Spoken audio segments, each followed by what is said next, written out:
Welcome everybody.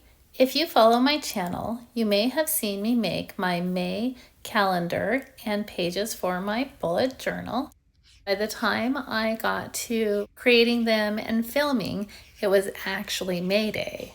And on May Day, while I was making my bullet journal pages, my mom snuck up and rang my doorbell and dropped off a beautiful bouquet of flowers, including tulips from her garden.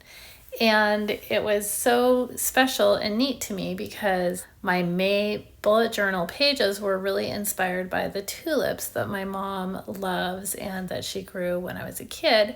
So it was really special to have her dropping tulips off at my house while I was making this bullet journal.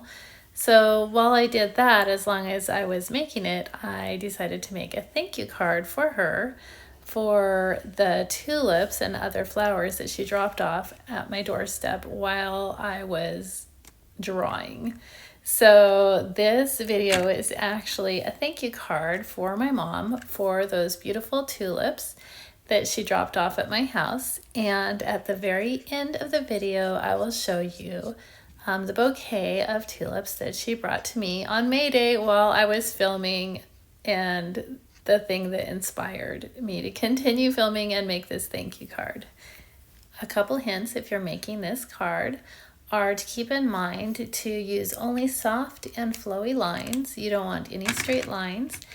Also, go big and bold. Fill up that page. It looks fabulous when you fill up your card. This card looks beautiful no matter which tulip design you use. And so I've actually been using these cards for a couple other thank yous. And I'm going to show you some of those at the end, as well as the real tulips that my mom sent to me.